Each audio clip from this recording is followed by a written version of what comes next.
what's going on, guys? Mac here, bringing you a wonderful little video about something that I was been thinking about since my last video, which was the surf, turf, and bird type dinner and everything, and how I was the first go around. I was going to go with the standard type wild ingredients around in my area, you know, that sort of deal.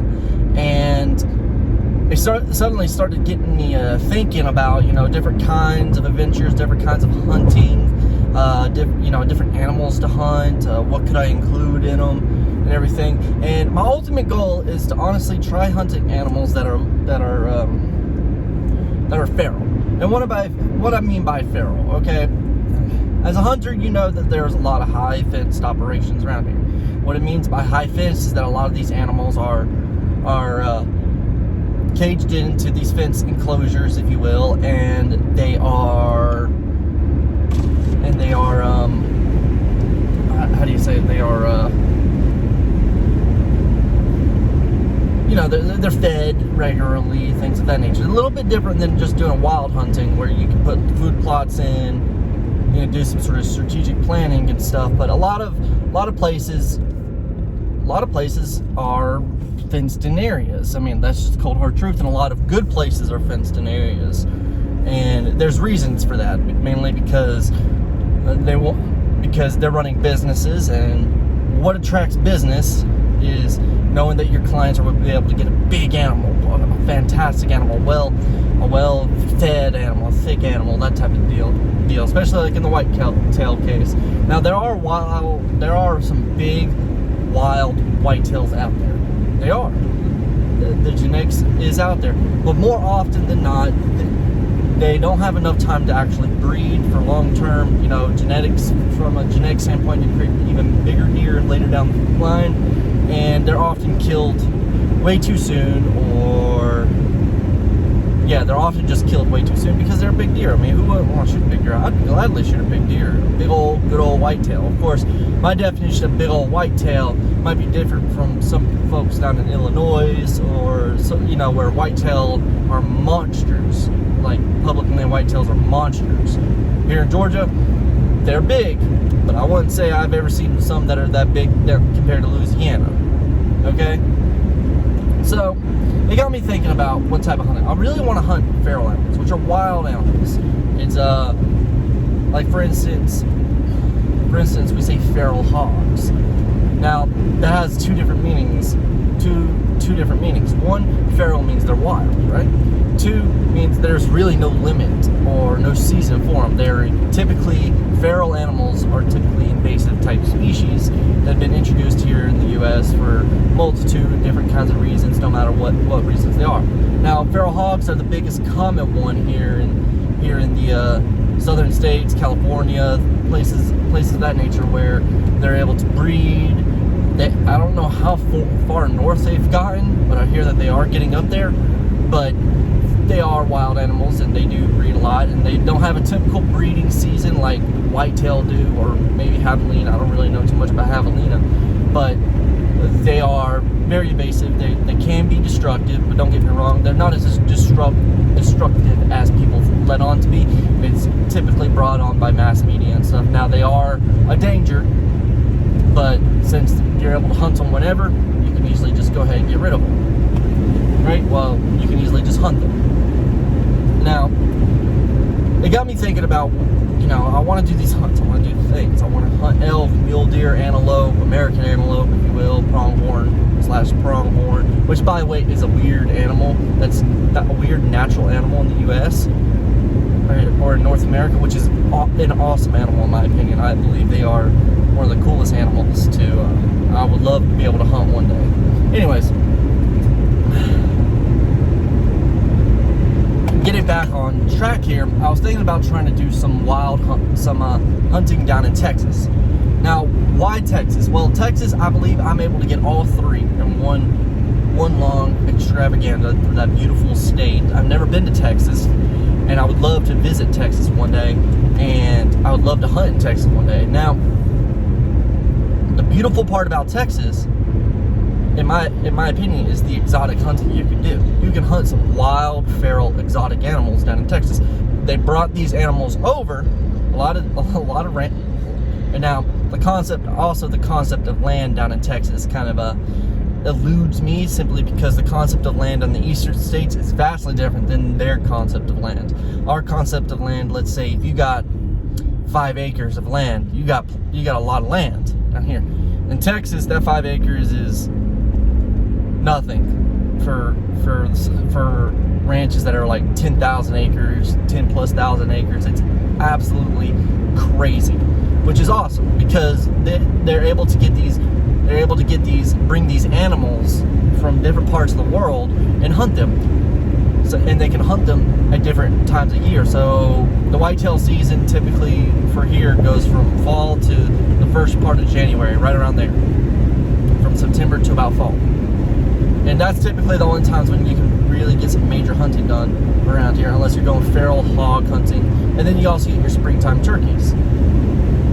Now those are really the only hunting you can really do for large animals around here. Now, however, with exotic animal hunting, since they're feral, my goal is to hunt feral ones, which are truly wild ones. Yes, it may sound a little weird, even though they are within these ranches and stuff, but you gotta think the concept of these ranches, these animals will probably never even see the end of that property most of the time, and it's massive compared to how other things. Now, they have a wide variety of animals that are just completely wild down there, and I would love to be able to hunt them. I mean, some of them include the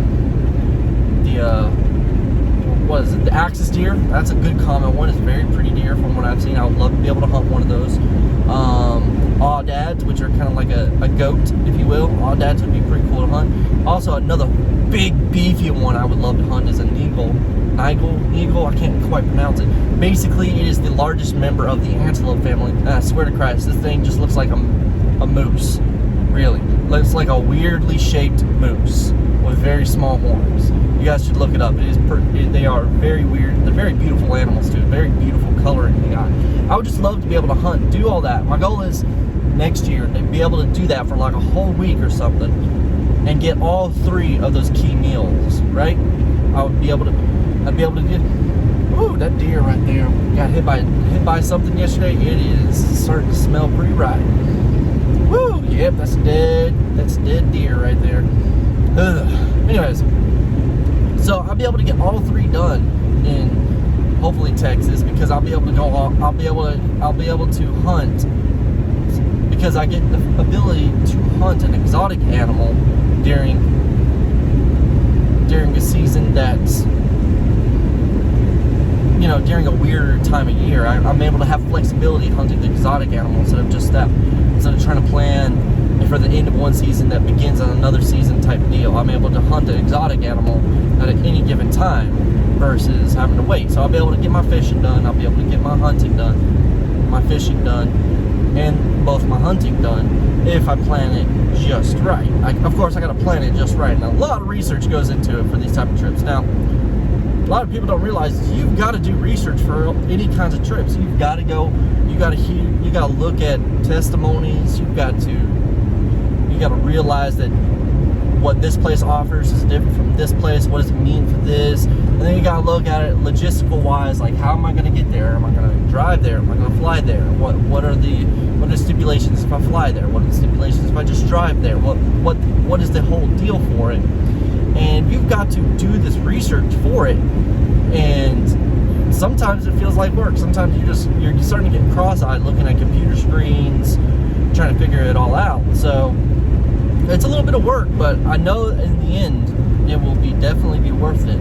And I'm hoping to have somebody tag along with me for this wonderful trip. I have a sneaking suspicion that I will be able to twist some legs to come along with me for this wonderful trip, and I'm looking forward to it. I really am. I'm gonna plan this down and get this plan, you know, patted down pretty damn well, so that way we can actually enjoy this trip, enjoy the fellowship that comes with it, and enjoy just the ambiance of traveling to a new state.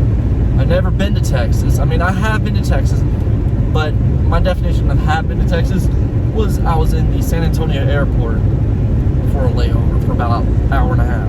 That's not really seeing the state, as you guys know.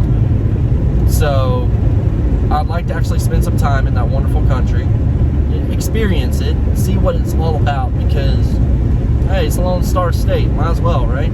It's one of the many states in the United States I would love to visit, and I love to hunt it, right? I love to be able to see some of the cool historical sites. I know Texas is a big fucking state that I'm gonna have to plan very well if I really want to do it, but it'll be all right. I'm pretty sure we'll be all right with it. So what do you guys think about it? If you guys have done like some exotic hunts down in Texas, if you guys have any like sort of inside little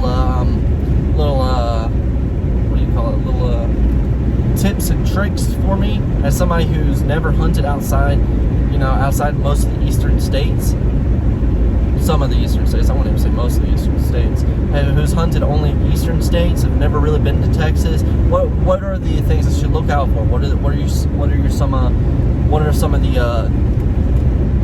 should I look for? What recommendations do you guys have? Give me some advice. I would love to hear about it. It'd be great to hear some insider advice, because hunters, we're able to get some hunters.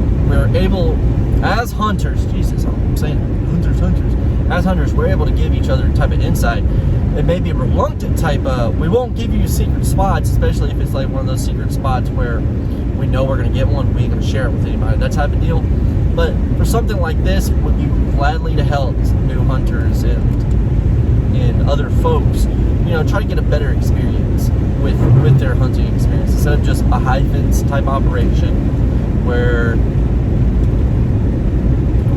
the animals are basically like cattle, and it just seems, the animals just seem unrealistic. I really want to see some good wild type animals. That's my key. I want to see wild animals.